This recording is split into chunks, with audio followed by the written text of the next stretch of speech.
a day so good that the cop lets you off with a warning. So, in the end, you escaped, hidden on that truck? Yep. What about the shit you told me about not escaping in a truck to prevent pollution? Because the first time, it would have been me behind the wheel. This time, the truck was going to leave, with or without me. Which means the pollution wasn't my fault. How convenient.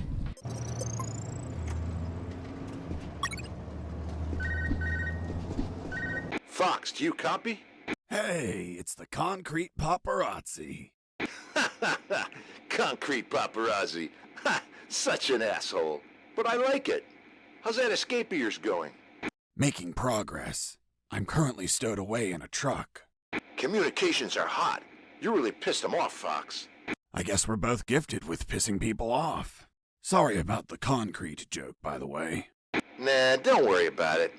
Better to have a sense of humor about being jailed over some concrete blocks. By the way, you haven't seen them, right? I've seen concrete everywhere, Robert, but nothing as big as you mentioned. Ah, well. Send a postcard when you get home, my friend. Definitely. Over and out.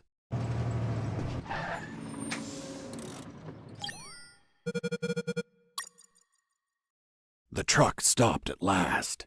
Its destination was a small port owned by the clandestine base. Looked like the truck was carrying packages to be transported by sea. As we arrived, I overheard a conversation between the driver and a hangar officer. Are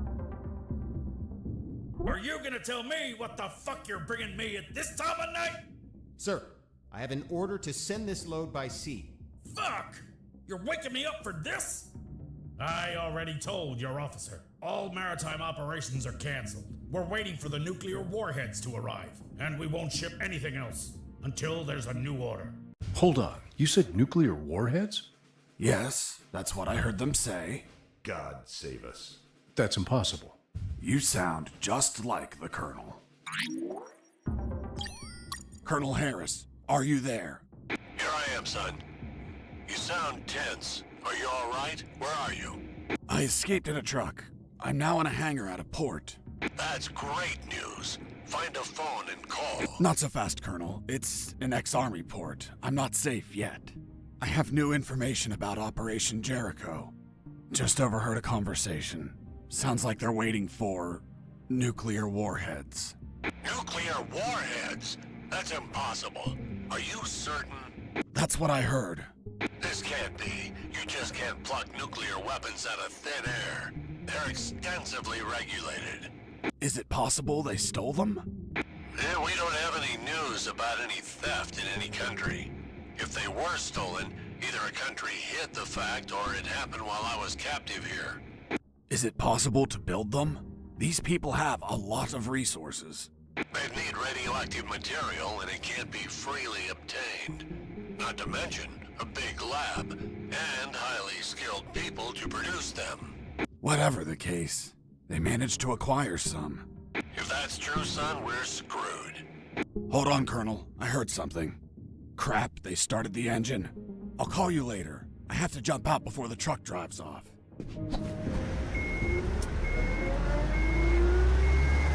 Close the door!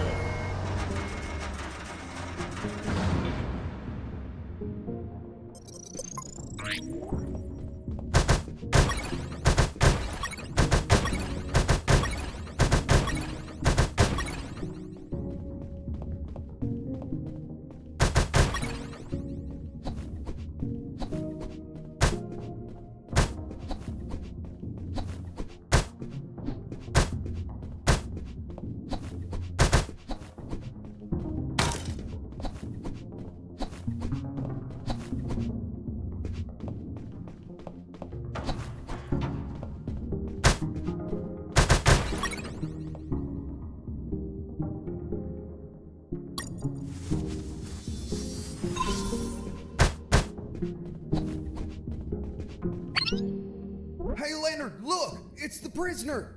Leonard, not Mike. These guys were Leonard's. Mike doesn't fit engineers. Quick, call for backup! So they get the credit? No way! I'm fed up with them making fun of us just because we're engineers. You're right, Leonard. They treat us like nobodies because we don't carry a rifle. Our weapon is our intellect. To the controls! We'll tell them we saw the prisoner. Activating radial saw. Guys, you're engineers. Don't play soldiers with me, okay? I won't hurt you. Come on, let me pass. I'll give you some trading cards. Eat a dick. Fine. I don't know what you have on those computers, but any unsaved work is going to get lost. The saws were controlled by the terminals. I only had to destroy them, and with all the noise in the hangar, a few explosions wouldn't draw any attention. But I had to be careful not to kill the engineers, and heal them in case they got injured.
Son, do you copy?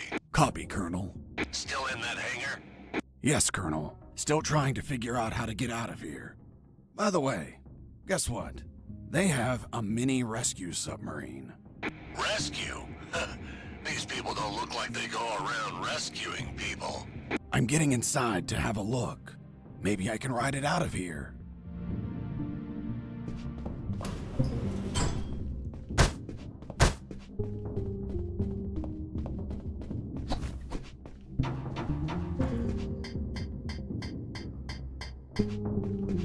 Well, look at what we have here. Fiddling with the controls, levers, and compartments, I managed to discover the submarine's logbook. It contained details about its last mission, a rescue operation. The details didn't catch my attention at first, but this logbook turned out to hold exactly the answers we were looking for.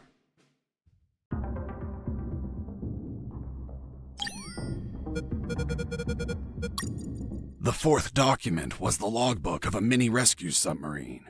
It mentioned its last mission, a successful rescue operation from a week ago. The target was a sinking submarine. The K-278 Consomolets, suffering from an onboard fire in the Barents Sea. Apparently, 2 nuclear torpedoes were salvaged during the job.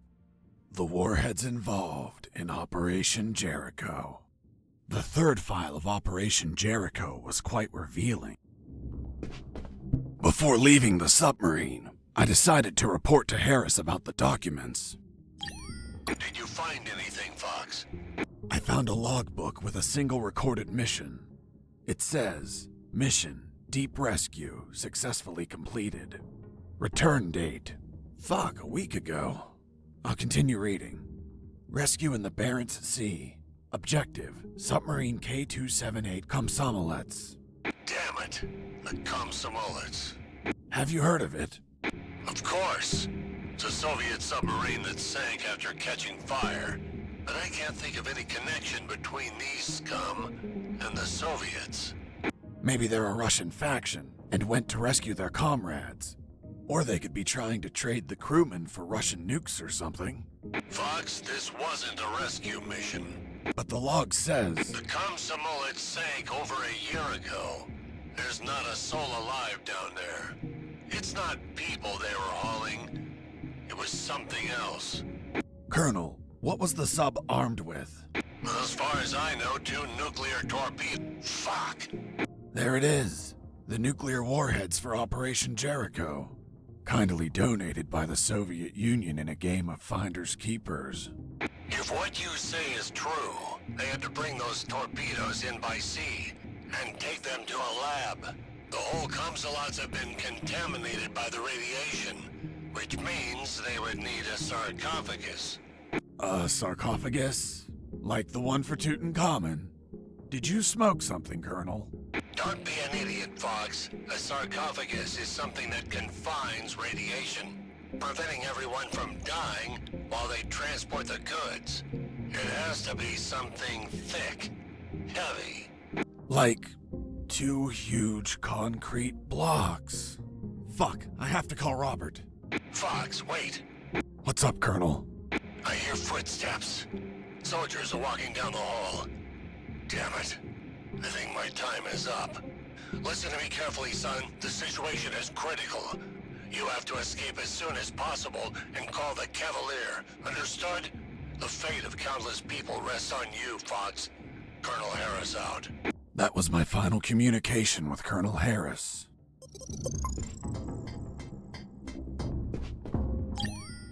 Jesse here. Do you copy? I hear you. Fox, looks like you're gonna transfer a prisoner. Someone called Alan Harris. I know. Do you know what they plan to do? No idea, Fox. But looks like the orders are coming from top brass. You're really pissing them off, my friend. Be careful. Maybe they'll use him against you. I'll keep that in mind. By the way, I have something to tell you about your concrete. Don't tell me him. Man, you rock. I don't know where they are, but they've been used as a sarcophagus. A sarcophagus? Like the one for Tutankhamun? Did you smoke something, Fox? Of course not. I mean a thick container to contain radiation. Radiation? Please tell me they're not nukes. They are, from a sunken Soviet submarine. Shit. That's why there's so much secrecy and surveillance. Cheer up, Robert. Your capture isn't for something trivial anymore.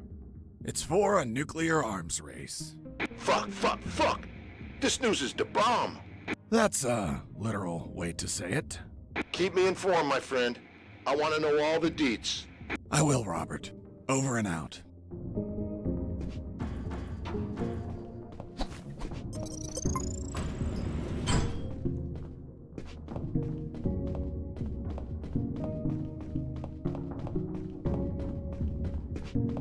I finally located a recycling bin.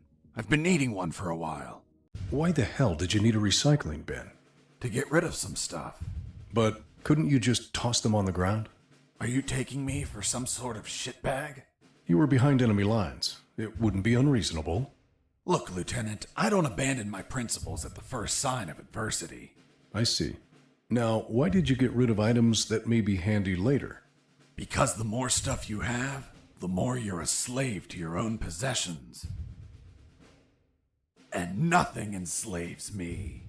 So, I threw away everything that I didn't need. An act that's common to minimalists such as yourself. Minimalist? Me? Where'd you get that stupid idea?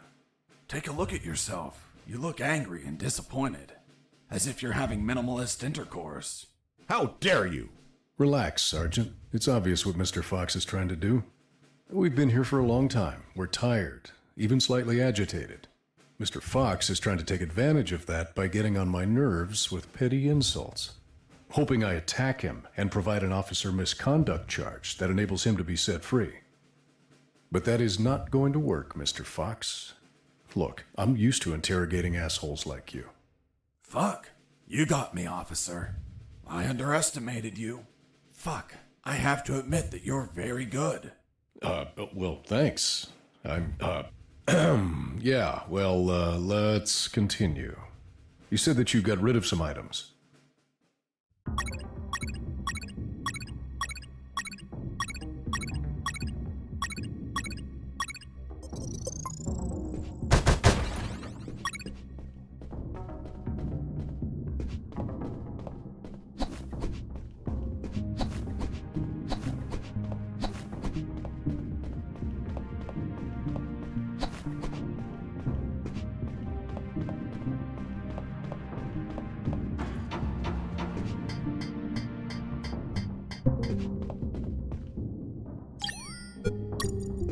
After putting the key in the lock and turning it, the sub started to move. I took the mini submarine through underground channels beneath the hangar. Seriously? Now you can drive mini submarines? Nope, never done it before in my life. But I found a manual. Can you read Russian? Of course not. It was in English. The mini submarine was American. It was a pretty smooth ride. I didn't have to worry about the battery levels, oxygen, or depth. And the inside was very comfortable. I could practically live in there. Huh, well, of course. It's an American product. What did you expect? Yeah, but you know how American vehicles are. They practically explode on contact. Ever seen an action movie? Anyways, that's why I avoided any hard collisions.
You had to feel lonely, locked in that submarine underwater.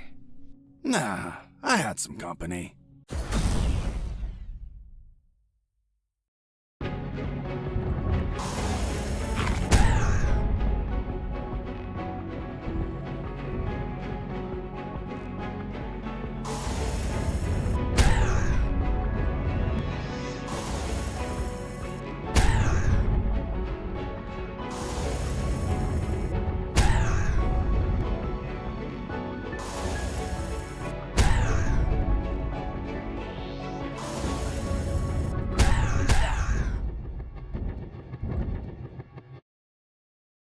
Boss defeated.